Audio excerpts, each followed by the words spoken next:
Hello, good evening, and welcome to this Retina UK information webinar.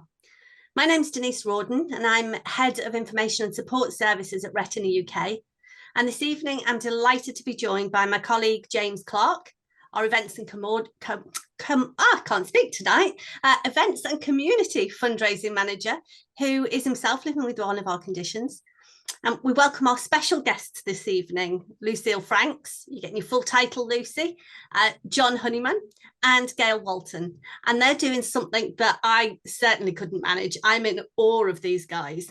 They're all doing the 5K a day in May challenge for Retina UK. So tonight we're going to hear from them to find out how they're getting on with the challenge and also how they feel that's going and how do they feel it's actually helping them with their well-being. So if any of you've got a question for us here tonight, please type it into the Q&A box in Zoom at any time during the webinar. Our other lovely colleague Lauren is in the background and she'll be looking out for your questions and make sure that we're able to answer them at the end on your behalf. So first of all, I'm going to hand over to James. James, if you want to introduce yourself and your lovely team and tell us a little bit about how 5K a day in May is going. Yes, good evening, everybody. So as Denise says, I work in the fundraising team at Retina UK. I've been here for over a year now. And like Denise says, I've got lived experience. So one of the things that I do in my role is come up with new and exciting ways for our supporters to get involved and give back. And one of the new campaigns that we've launched this year is the 5K a day in May, which when I first started saying it, I could never say it. It didn't roll off the tongue like it does now. I've said it so many times. But I thought I'd just start us off by giving a brief overview. So for those of you that haven't heard about it, it's basically our brand new virtual campaign that we launched to tie in with National Walking Month, which is taking place this month in May. And we simply just asked our amazing community to get involved and support us by simply donating £5 to enter and then taking on 5K of exercise for 31 days throughout May. So as Denise says, it's not for the faint-hearted. We're in absolute awe of everyone that's signed up. And today, our incredible supporters have already raised over £6,100, which is just absolutely incredible. And it's going to make a huge difference to the work that we do here at Retina UK. Over the past 22 days, they've already completed over 1,700 kilometers of exercise, which is just mind-blowing when you think about it like that. And all of the money raised from the challenge will go towards supporting Retina UK's two key areas. So that's providing information and support to those with inherited sight loss, allowing us to provide practical and emotional support right now. And then we'll also be investing in medical research, so we help fund projects to hopefully find treatments in the future. So enough from me and Denise. So let's start talking to three of our amazing participants in this challenge. So we'll start off with you, Gail. So you've been a long-term supporter of Retina UK. So what was it about this challenge in particular that made you want to sign up?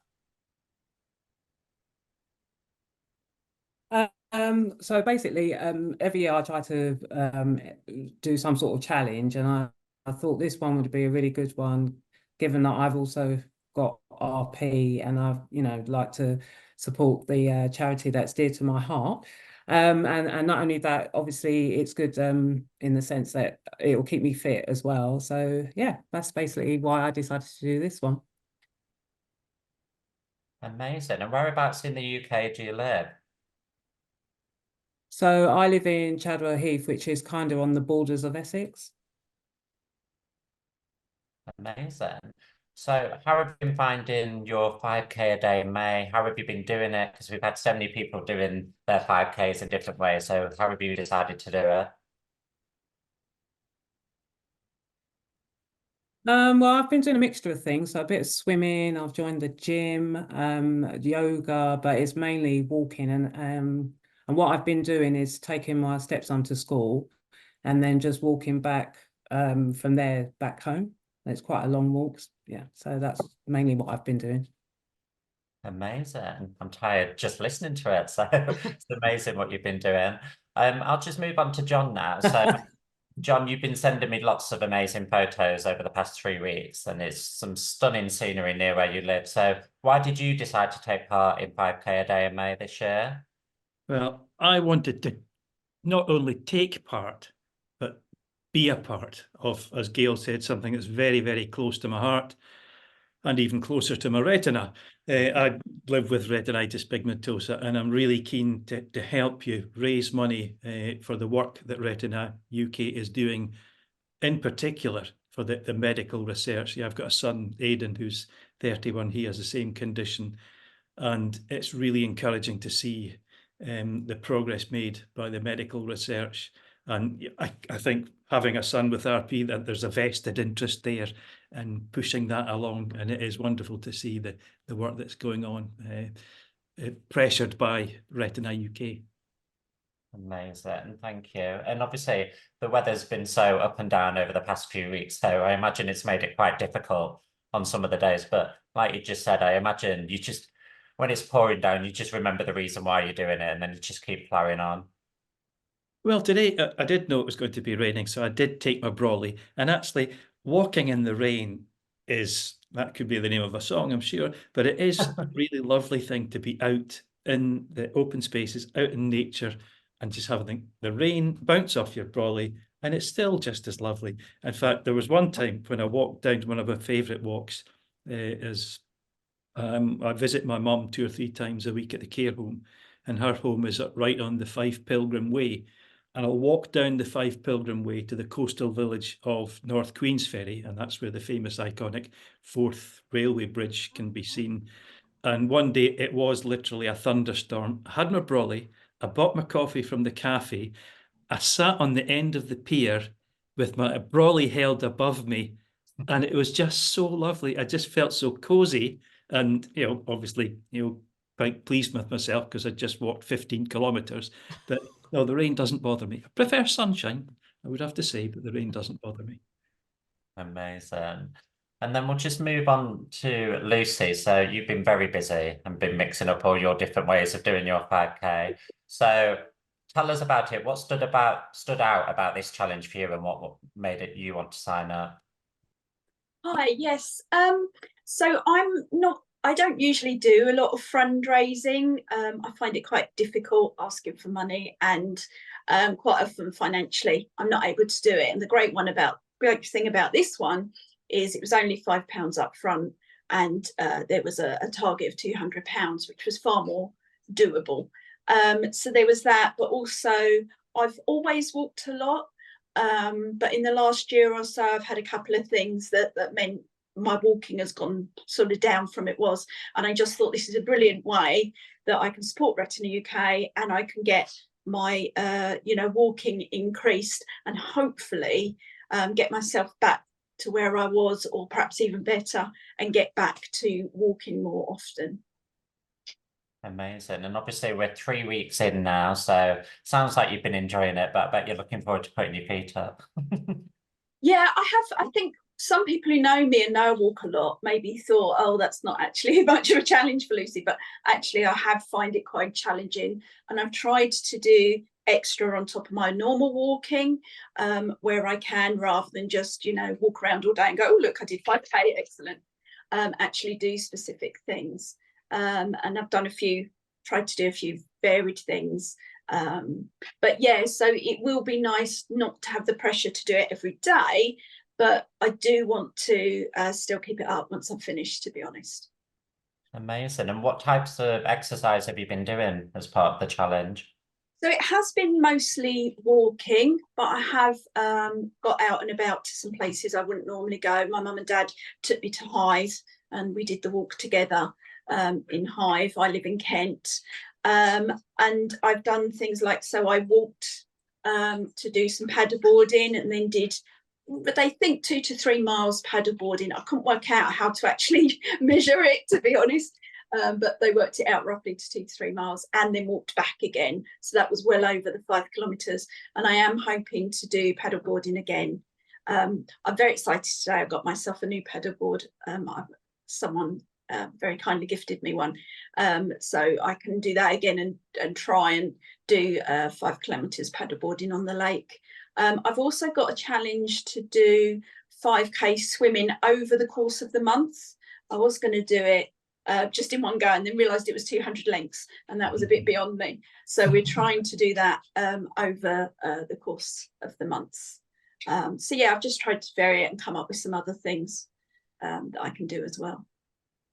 Amazing. It sounds like you've been very busy. And obviously we really appreciate all three of you for getting involved, and obviously to everyone else that's taken part, who I know a lot of them have signed up to listen to this. So a huge thank you again to everyone that's taken part so far. I'm going to hand you back now over to Denise, who's going to chat through about the 5 pillars of wellbeing. Yeah, I just thought when James was, he had us all so excited in the office. We have sort of regular staff meetings where we talk about, you know, what's going on in different departments. And of course, he's been talking about 5K a day in May for a while, you know, getting us all excited about it and telling us some of the crazy things that you guys have been signing up for. And it sort of struck me that, you know, you've got the 5K a day, and you had the choice of how you actually do that 5K. You know, a lot of people are choosing to walk.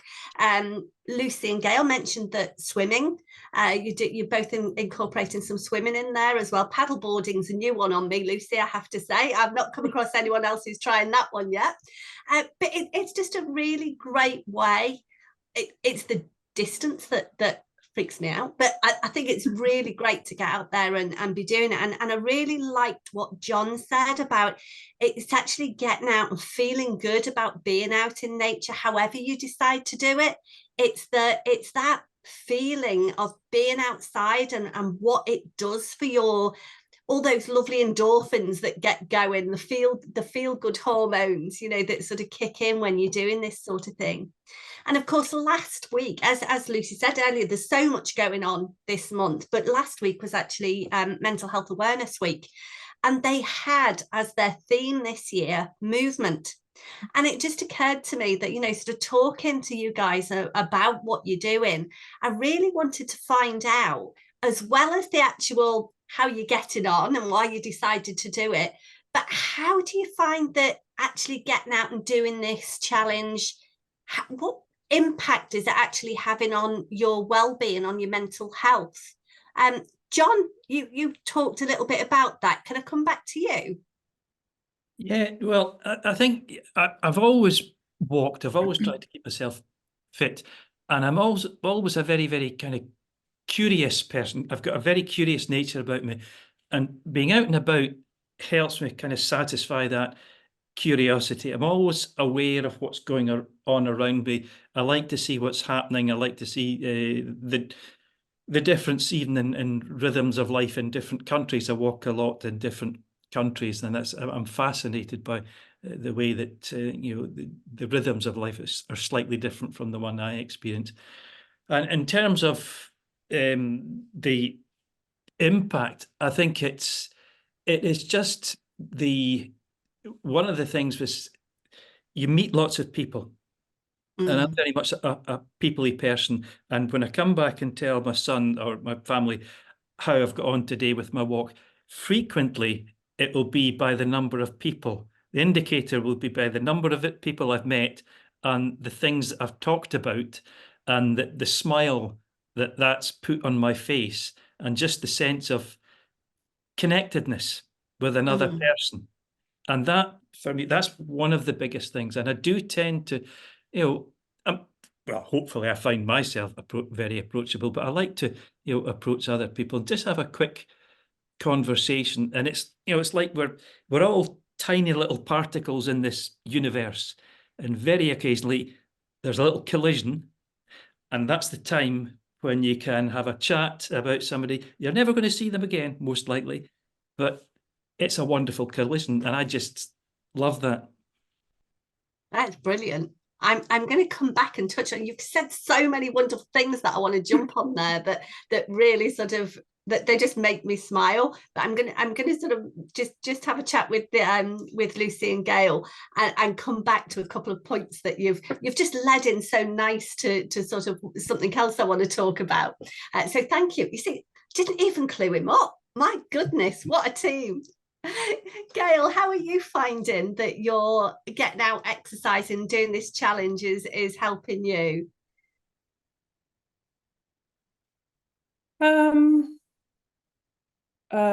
Well, I think I forgot what I was going to say. Sorry. It's okay.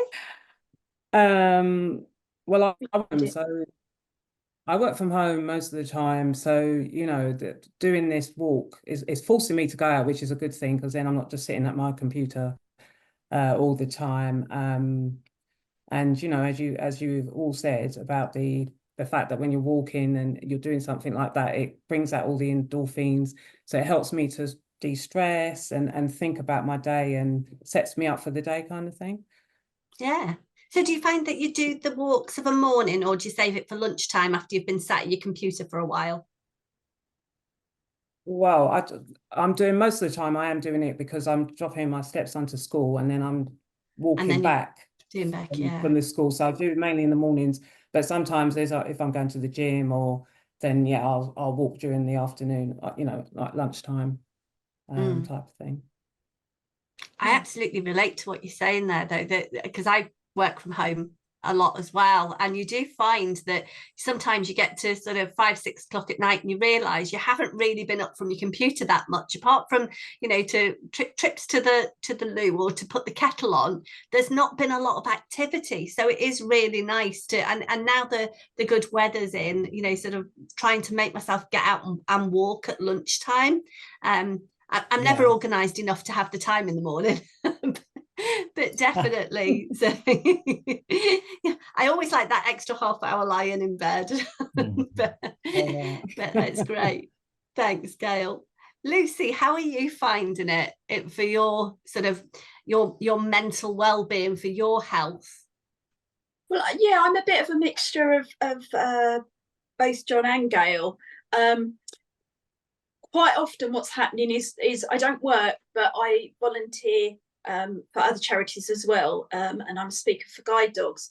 So what I find quite often is the walking is associated with doing something where I'm meeting people. So for example, today I went to a school and talked to primary school children about guide dogs at 2 assemblies, which was quite daunting, but it went okay, I think.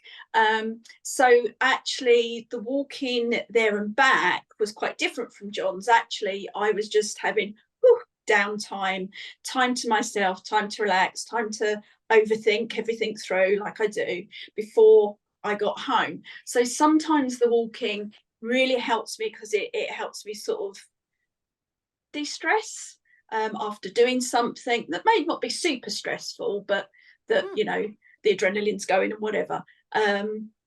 But sometimes it's a 2-hour walk around the park with my guide dog, and then it is very much meeting people, some that you see quite often and some new people, just saying hello to other people with dogs and whatever. So yeah, there's a bit of a mixture too. Sometimes if I haven't done very much that day, it's nice to get out, be in the open and meeting people, but then other times it's a case of getting out the house or getting away from what I've done and just having that me time to de-stress and stuff. So yeah, brilliant. I'm going to come back and pick up on some of the points that you all raised there, but one of the things that, you know, we need to talk about is that, you know, you guys are doing an amazing challenge, and it's not something that everybody could do. Like I said, I'm not sure I could. I certainly know I couldn't do it. Not everybody's perhaps got the ability, the mobility, or the confidence to get out and do the sort of distances that you're doing. But one of the things I would say is everybody can enjoy movement and you know, sort of a little bit of exercise, even if it's something really quite you know, sort of quite simple. It could be just going for a stroll with a friend, or it could be, you know, sort of using the stairs at home, you know, sort of a couple of extra times than you need to. It could be following an exercise routine. There's lots of different things that you can do.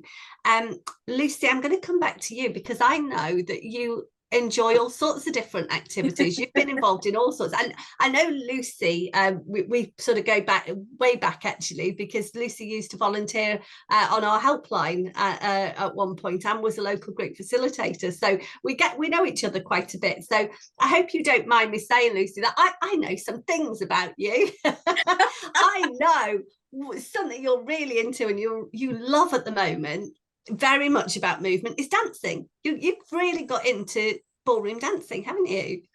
Yeah, that's right. That's something that well. Sorry, say that again. Just tell us a little bit about that as well. So that's something I did as a child. I've got RP, so my eyesight's deteriorating with age. Yeah, so I did it a lot as a child. My family were very into it, so it's just something we did. And then I didn't do it so much as I grew older, and then Strictly Come Dancing came on the telly, and I was like, oh, I'd love to get back to that. And I just thought, how am I going to do this now? Now I can't see it. Can I do ballroom dancing anymore? And then thankfully I met my husband, and one of the first things he said to me was, would you be interested in going ballroom dancing? And it's just like one of those, oh my goodness, thank you God moments. And so it isn't easy, especially when you're learning new moves and you're sort of, the two people are separated and learning new moves. And Mark has to work, I think, harder than others. Thankfully, he's a really good leader, but he has to indicate to me what we're doing a bit more obviously than others. But yeah, so that's something I've been doing for about 7 or 8 years, and it's not just brilliant for movement. It works your brain as well. That's one of the reasons I love it. That it's company, because you're doing it with other couples, and you know, it makes your brain work learning the new moves as well as the movement, and it's really improved my balance. So there's things that when they first sort of suggested them, there's moves that I could not do because I was just far too unbalanced, but with practice and working things out, you know, I've managed to do things on my own that we thought I probably would need Mark to hold me, whereas everyone else was doing it on their own. So it's just helpful in so many ways. I really recommend it as a thing, and it's something that all ages can do. Yeah, so that is something I recommend. Yeah, brilliant. And how about the John and Gail, do you have any other types of exercise that you really enjoy that you might not be able to do at 5k a day, but you enjoy? Is there anything else that you really enjoy? Well, I still do a bit of cycling, albeit cautiously because of the RP, but I've always been a keen and confident cyclist. I still cycle. So I've done a few K by bike, and I'm still running. I've always been a keen runner, so I still do my runs as well. And again, that keeps me going. And just reflecting on what Lucy was saying there about dancing, I used to do a lot of dancing in my youth, but that would be, you know, discos and things like that. And I absolutely loved that. And I still will, if something good is on the radio, or something that I like, I will dance as if there's no one watching. And there's nothing more wonderful. You may look like a complete brat, you may be doing dad dancing, but it doesn't matter because it's absolutely wonderful. So that's another thing that I forgot I enjoyed. I love that. Absolutely. Dancing around the kitchen. There's nothing better, is there? Oh yeah. Brilliant. Good music, something great on. Crank up the volume on your iPlayer or whatever it is, and just move. It's brilliant. It always makes you smile. Definitely. Gail, is there anything that you'd like to add? Anything that you enjoy? Well, I love dancing, and luckily for me, my partner and I go to concerts quite a lot, so that's really good. But yoga as well, I really love yoga, and hopefully, because I've now just joined the gym, I'm hoping to do line dancing, and that would be a challenge. So yeah, so basically that's the sort of stuff that I love doing at the moment. Yeah, No, it's really good. And yeah, I know quite a few people that really love doing yoga, and they find it so relaxing, and the meditation and everything that goes around that. And I think you can get some really good apps. I was chatting to Mark, one of my colleagues. He's unfortunately couldn't join us today because he's off on holiday. How dare he, this week? But he runs our Talking Tech group that runs online, and they had a session not long ago, and they were talking about sort of various like physical activity apps, and you know, sort of some of it was about getting out, navigation ones for getting out and about, and helping you not to get lost when you're out on your walks, but there were some others that were very much around exercise. And of course, a lot of exercise videos are so visual that it's not ideal for all of our community. But what he found was by getting, I think it was, it spoke to Google, it could have been Siri, it could have been any of these voice controlled Alexa or whatever, and said to play an audio described exercise routine. And there are some brilliant ones that came up that were really well explained. So there's lots of different options that you can do, even if it's just about moving at home, if you're not able to get out and about quite the same. But there's lots of different activities. It could be through your local sight loss organisation. A lot have various activity groups. Quite a number of them have walking groups, which is great if there's anything like that. Somebody did actually ask a question when they registered about, you know, was there any walking groups for VI? And there's actually a blind ramblers group. So we can make sure that we put some details of that when we do the post out email after the event, so you have details of that. So there are things that you can get involved in. It's just about knowing what you enjoy and being willing to actually have a go. Don't be afraid of having a go. But what I want to say and pick up on the things that all three of our guests have touched on is about those other aspects that actually come into play when you're getting out and about and enjoying things, because movement is actually only one of the 5 pillars of well-being. When we actually think about our well-being and the things that we should do to look after ourselves, look after our mental health as well as our physical health, we talk about 5 pillars. And movement is one of them. Exercise is a good one. We know about that. Everybody knows that's good for you. It does release those endorphins. It's really positive. It makes you feel good. It builds confidence. But one of the other ones is focus. And it's definitely, John picked up there, that is something you definitely do in spades when you're walking, John. You talked about being in the moment and listening to everything that's going on around you. The smells and the feels, you know, the feel of the wind, you know, sort of brushing through your hair or against your skin, you know, the smells that are around.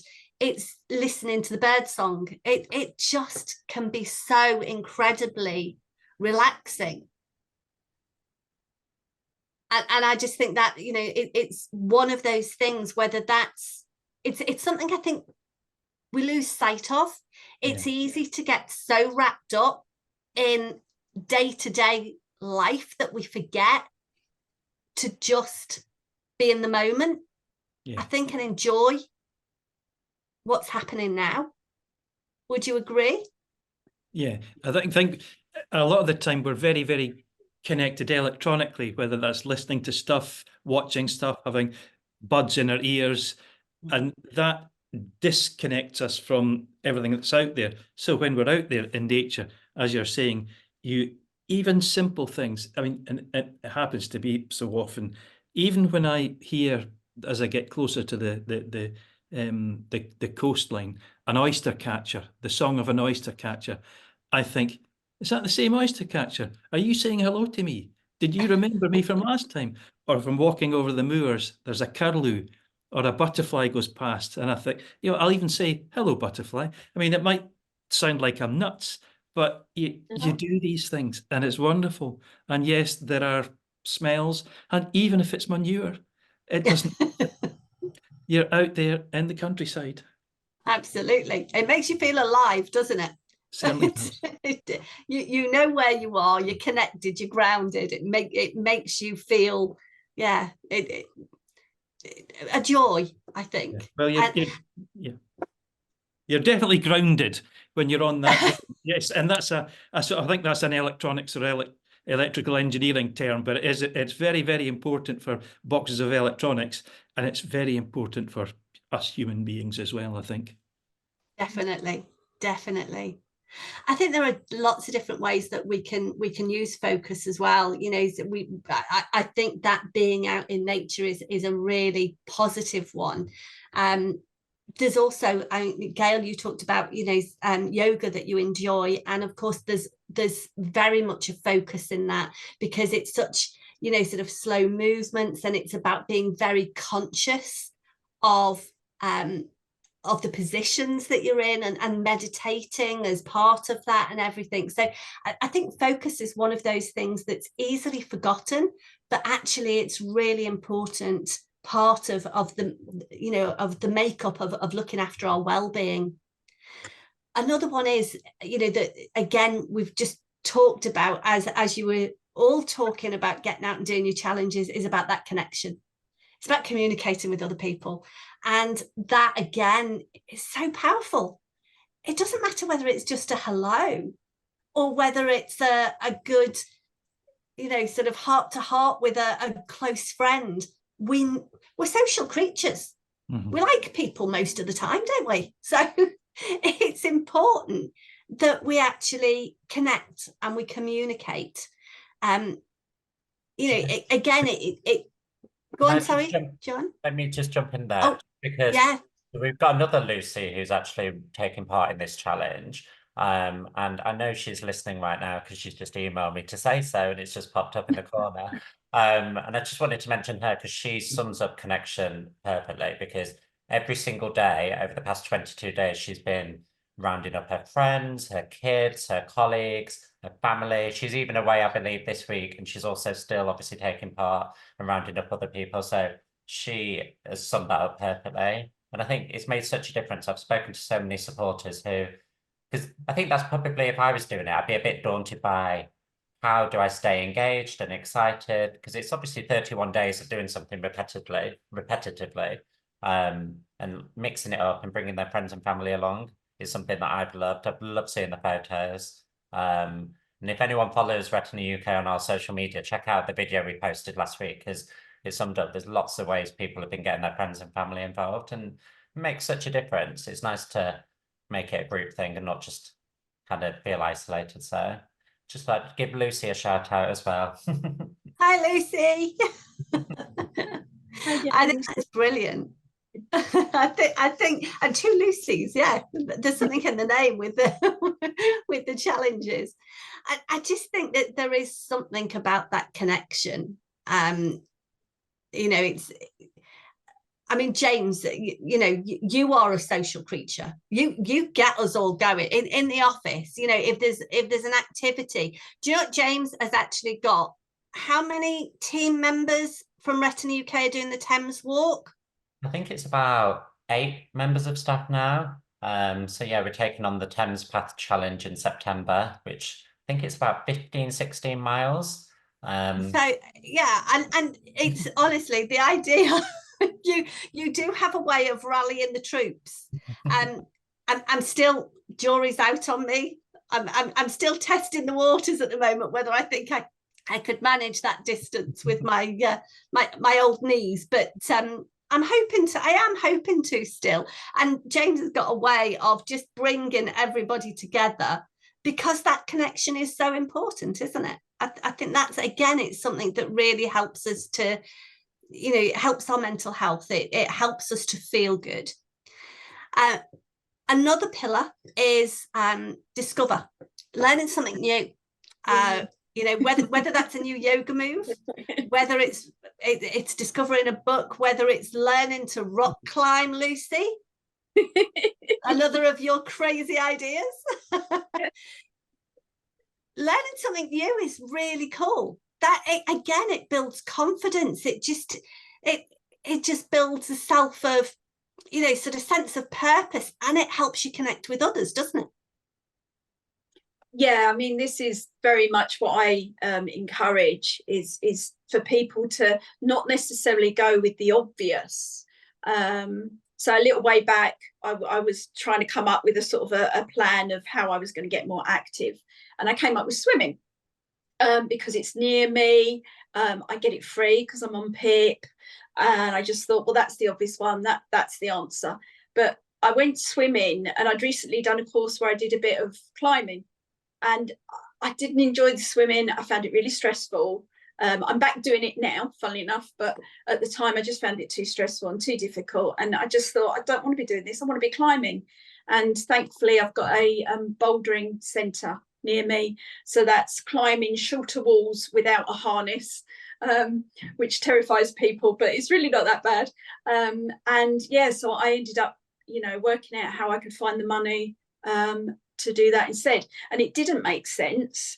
I've got nearly an hour's walk there and an hour's walk back, as well as the climbing.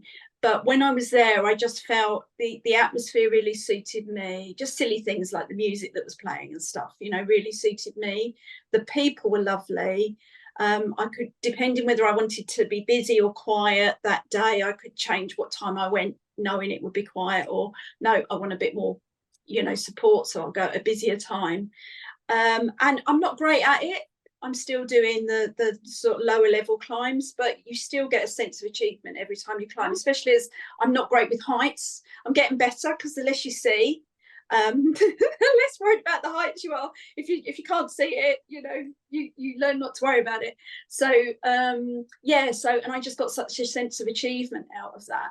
And it just helped my confidence. What with that and getting a guide dog, that's what's given me the confidence to then go on to other things and to go back to swimming and go, actually, yeah, I can do this now, because I've got the confidence to do it. So I do encourage people to think outside the box. And if you've kept trying the same thing and you keep doing it for a bit and then going, oh no, you're probably not doing the right thing. You probably need to think of something else. So just think outside the box and think what you might enjoy, and don't go, yeah, I don't think I can do that, or oh, I don't think I can do that well, so I won't bother.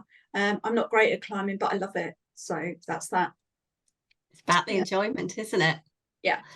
What about you guys, James, Gail and John? What sort of things would you go to if it was sort of learning something new, discovering? What sort of things would sort of you think about maybe doing?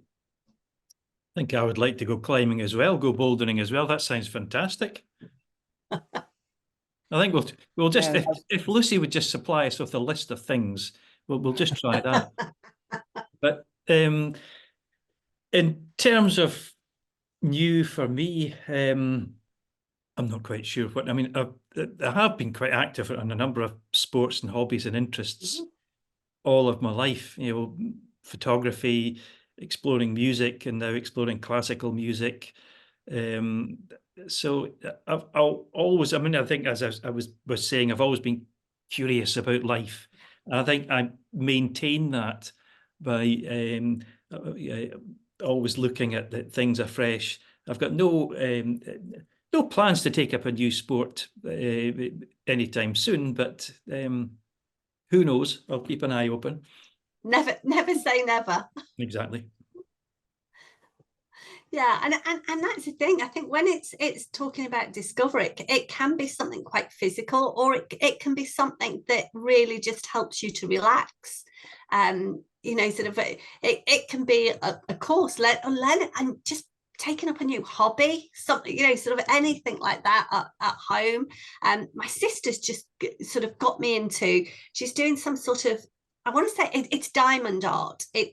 I wish it was diamonds, but it's really intricate, and you sort of, it's almost like painting by numbers, but with coloured it's not beads, they're sort of diamond shaped things, and it definitely brings out the focus and the discover for me, because it's you've really got to concentrate. You know, it's like being a child and going over the lines, you know, when you were learning to colour when you were a kid. It just looks all wrong if you do that, so you've got to concentrate so hard, and it's something new, and I'm really enjoying it. That it's sort of a, you know, really nice and relaxing to do. So it can be things that are just different for you. It's just finding out what they are and trying new things, and until you find something you really enjoy that does it for you. Yeah. And the last pillar, we can't forget, because it's something that you are doing in spades, and that's help. Helping, whether that's doing what you're doing and helping Retina UK in the way that you are, absolutely amazing. It can be helping a neighbour. It can be, you know, it can be something really simple about, you know, just helping somebody in the street, just something simple.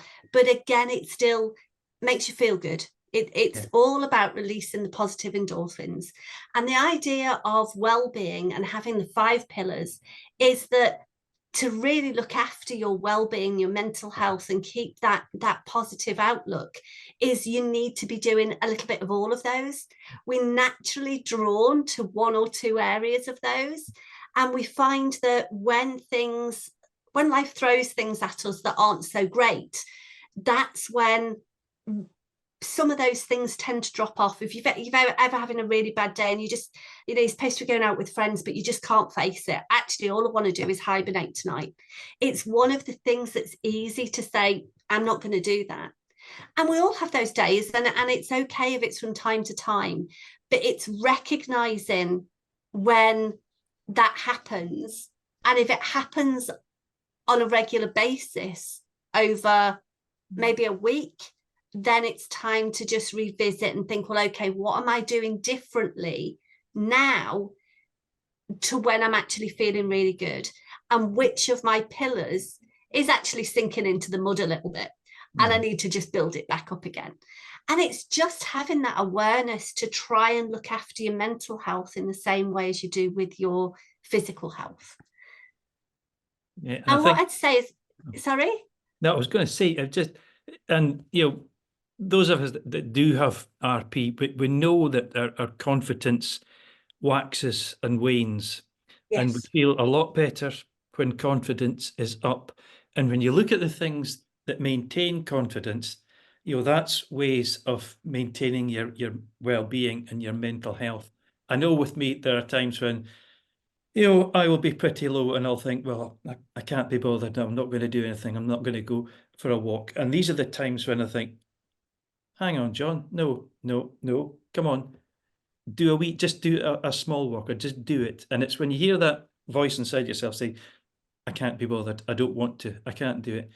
That's the times when, you know, just make a wee effort and just do it. And your confidence is boosted when you have a good day, a good walk, a good experience, a good interaction with somebody. Even as you say, help somebody, or even if somebody helps you. I had a wee minor accident with my bicycle when I hit a pothole and managed to do a bit of damage to my hand, unfortunately. And I was feeling really sorry for myself. And a friend contacted me a wee bit later, maybe a day later, and was asking, she'd heard that I'd had an accident, how was I, and all that sort of thing. And I just thought to myself, you know how nice it is when somebody thinks about you, just thinks about you and asks how you are. And I thought, how lovely that is. I thought, oh my God, it made me feel really special. I know that sounds silly, but tiny things have such a major effect. Absolutely. I think you're absolutely right, John. And I think it's those times when we feel we don't want to or we can't, that's actually when we need to do that thing the most. That's the time that we actually need it, because that's when you're going to benefit from it the most. Get you know, sort of, whether it's getting out, whether it's doing yoga, whatever it happens to be, maybe that is when you need to have that grounding. You need that endorphin release. And I think once you have done that, And no matter what it is, just a walk to the shops or a longer walk or something else, some bit of activity, you come back, you sit down and you think to yourself, I'm glad I did that. That was good. I'll do that again. Brilliant. Absolutely. I think as well, Denise, there's obviously these guys and everyone else taking part in this challenge is fundraising for us, and I love what Lucy said about what stood out about this particular challenge was the fact that it was kind of a low entry, a low target, and obviously you giving back in that way. And there's so many different ways that people can help it. And we're fully aware, obviously, there's times are hard for some people, and sometimes, on the other hand, people are really busy and they're just, as much as they'd love to, they just don't have time at the moment. So I put together just a few things of ways people could support us, and just even things like engaging with our social media posts and sharing them and just raising awareness for the charity that way. That's just something quick and easy. Obviously, if you can make a monthly or yearly donation, that would be amazing. We've got a weekly lottery, or if you want to kind of give your time, which is, again, so precious and we really appreciate it. We're always looking for volunteers. It's something that we are growing day by day, week by week. It's something that's a big priority for us. So again, if anyone's interested in volunteering, definitely get in touch, or just obviously fundraising like you guys have done. If anyone can do anything to support us and help, then we always appreciate it. So just always, any ideas anyone has of any of those things or it's something different, just get in touch and have a chat with one of us. Definitely. Yeah. I mean, that sort of help pillar really sort of comes in, and like you said, James, it can be something big and crazy, it can be something small, can't it? You know, it's whatever is right for that person. If they're getting enjoyment out of it, they can help in whatever way it is. And I know we've had people doing sort of bake sales. We've had you know, and you're just looking at the amazing comments that people are getting about these amazing cakes, and your mouth's watering, thinking, yeah, I want to go along to that little tea party. I wish it was closer, you know. And there's lots of different things that people can do. So definitely the help pillar is one that, you know, we can help you to help. Yeah, as James said, do get in touch. One of the other pillars that we really can help you with is about doing something new, learning something new.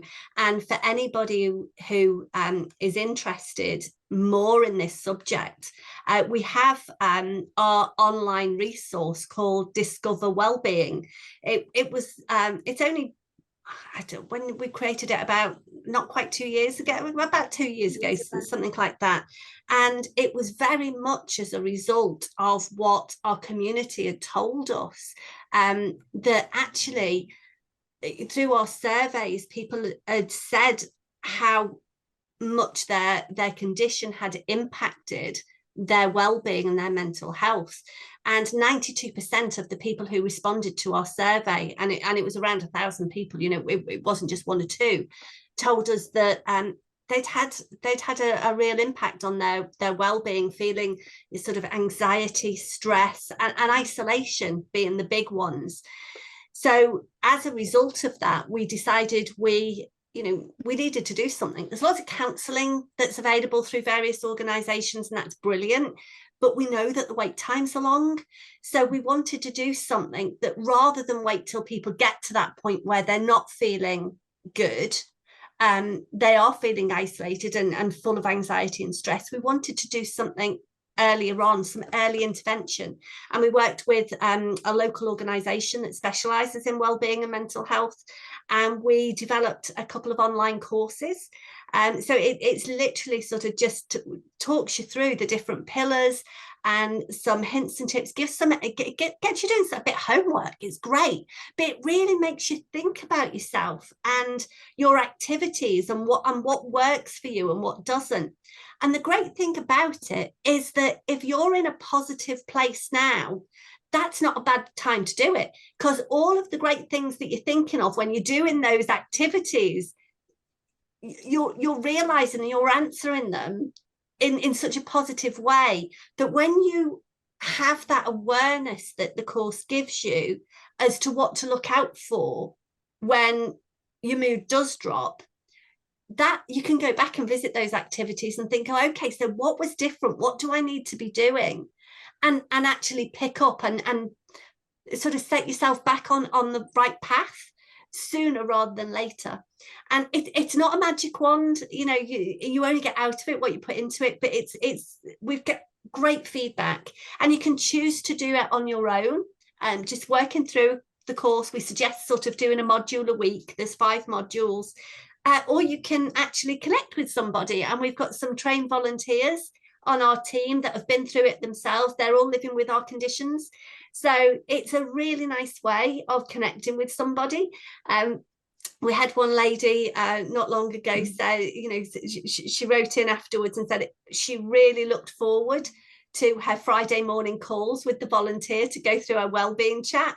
And I'd get the kettle on and we'd sit down with a coffee. And it was like I was meeting someone. It happened to be online, but actually it was like meeting someone for a coffee and having a chat, because she was talking to someone that really understood the challenges of living with the conditions, and sort of working through the activities together really helped to bring it alive and make a difference. So if you're looking for something to discover and learn that's new, please do visit our website and have a look at that as well. James, have you got anything else that you want to add or ask our wonderful guests? Yeah, so obviously today is the 3 weeks to go point, 3 weeks in mark, I should say. So I'm just wanting to find out, what are you guys planning to do for your final week of the challenge? Obviously we've got just over a week left, so is it more of the same? And how are you going to celebrate on the last day? That's the most important question. We'll start with you, Gail. Well, if the weather improves, I'm hoping to go to Greenwich Park and bring some friends along and, you know, walk around the park and maybe have a picnic, go for a coffee, and just, you know, or walk along the river just for a different change of scenery.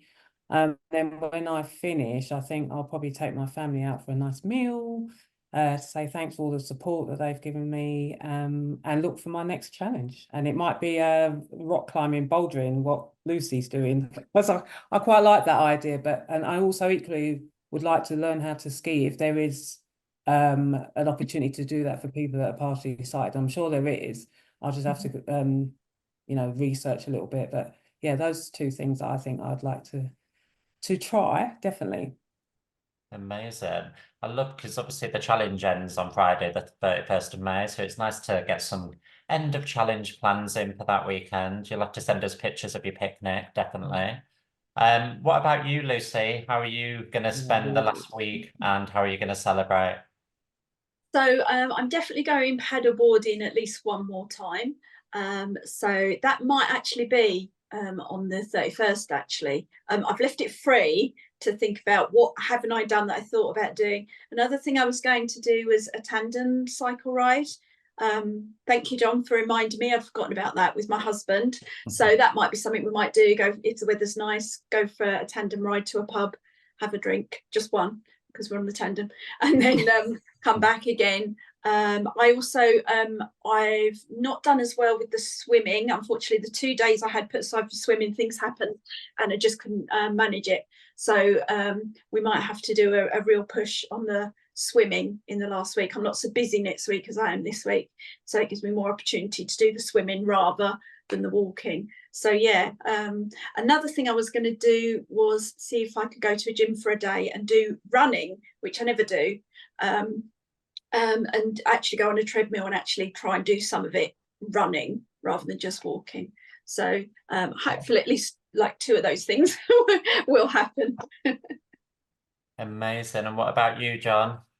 Well, Gail's just given me an idea there. I mean, I live very close to the Scottish Highlands, and I go up to Aviemore quite often. I've got a friend who has a cottage about 10 miles from Aviemore station, so and it's down a path, so I've got to hike 10 kilometres to it and then 10k back. But one of the things we have in the Cairngorms is the skiing centre, and I think I've always shied away from that because I thought, well, I would just make a bit of a fool of myself. But if it was under the auspices of, there is a disability skiing centre up there, and I have in the past meant to sort of check it out and actually try and do a wee bit of skiing with a bit of support. So actually, that could well be the new thing that I might try. And as for how I spend the last week, well, I'll be doing more of the same. And what I've been doing is really just weaving in the walking to my daily routines. So as I said, I visit my mum. When I leave the care home, I walk down to the coastal village of North Queensferry, then get the train home. I've been really, really enjoying that. The countryside that you walk through is incredible. Other things that I do is I have a friend who lives in the next village, and that's just a walk up and over the hill. The village is called Star. And I love to walk up there. We'll just sit and have a chat, and we'll chat about aspects of well-being and politics and things like that. And she actually works she's a very good person to sort of talk to. She is a volunteer with the listening service here in Scotland. You can make an appointment through your GP, and you get 6 one-hour sessions where it really is a listening service. She's not there to tell you what to do, but many of us sometimes really just need to talk, and we don't want to bother our friends, we don't want to bother our family, but sometimes we really need to talk. So that's one of the things that I talk a lot about well-being with Jennifer. And as to what I'm going to do on my last day, I'm sure it will involve a walk to another of the close by villages, and it will involve a pub. Amazing. I think you've earned it by the sounds of it. Absolutely. And all that's left for me to say is obviously thank you to all 3 of you, and as well to all of the other amazing 5K a Day in May participants. And obviously, if anyone's been inspired by anything we've talked about, then please do get in touch. We'd love to have a chat. Definitely. A massive thank you to you all. I just want to check, Lauren, are there any questions that have come in? I can't see any.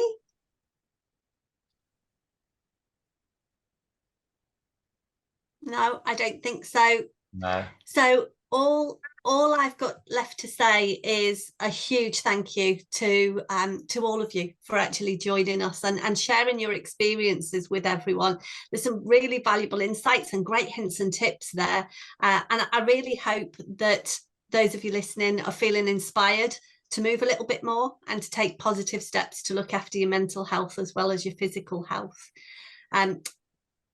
Just sticking with the mental health theme, we currently have a big give campaign that focuses on providing mental health support for parents with inherited sight loss and the additional challenges that can bring. So this week only, any donations that are made to Retina UK will be doubled thanks to match funding programme, and every little helps. You know, we thank you in advance if you're able to just even a tiny little amount. If you want to find out more about that, you can visit our website at retinauk.org.uk. And remember, you can stay connected with us. You can do that via our peer support groups if you want to stay connected with people.